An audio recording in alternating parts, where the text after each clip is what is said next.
ফেনীতে এবারের বন্যায় ক্ষতিগ্রস্ত ৩০৬টি শিক্ষা প্রতিষ্ঠান, কিন্তু মেরামত হয়নি ৪ মাসেও। জরুরি ভিত্তিতে এগুলো সংস্কারের দাবি স্থানীয়দের। জেলা প্রকৌশল অধিদপ্তর জানিয়েছে, বরাদ্দ মিললেই নেওয়া হবে পরবর্তী পদক্ষেপ।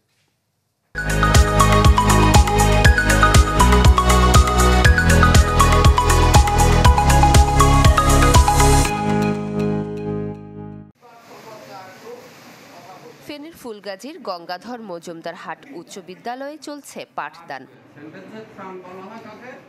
কয়েক মাস আগের ভয়াবহ বন্যায় পরিত্যক্ত প্রতিষ্ঠানটির 4টি ভবনের 2টি, বাকিগুলোর মধ্যে একটি আবার ঝুঁকিপূর্ণ, তাই অন্যটিতে কোনো মতে চলছে শ্রেণী কার্যক্রম। আমাদের 4টি ভবনই নষ্ট হয়ে গেছে। আমরাও একটা ভবনে সবাই মিলে ক্লাস করি 6 থেকে 10। কারণ আমাদের ভবনগুলোতে বসার জায়গা নেই, ওগুলো বসার মতো অবস্থায় নেই, ওগুলো ঠিক করা দরকার। তাই আমাদের একটা নতুন ভবন দরকার। ক্লাসের মধ্যে খুবই গাদাগাদি করে বসতে হয়, একটা টেবিলে 5 জন করেও বসতে হয়।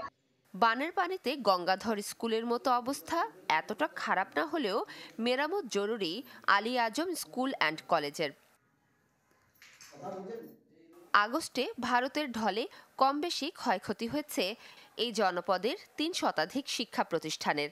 জরুরি ভিত্তিতে এসব সংস্কারের দাবি শিক্ষক শিক্ষার্থীদের।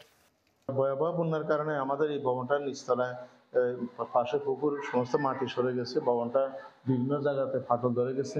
যে সমৃদ্ধ লাইব্রেরিটা আমার ছিল, সেখানে প্রায় 4000-এর কাছাকাছি বই ছিল, 8টা সেলফ ছিল, একদম একটা বইও আমি বাঁচাইতে পারি না।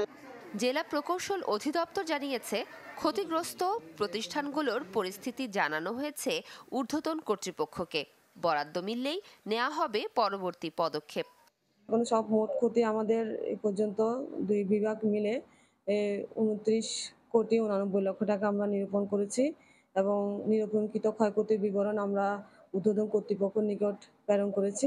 বরাদ্দ প্রাপ্তি সাপেক্ষে আমরা আমাদের পরবর্তী কার্যক্রম গ্রহণ করতে পারব।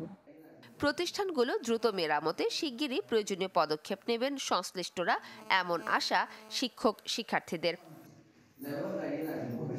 Desk report, channel 24।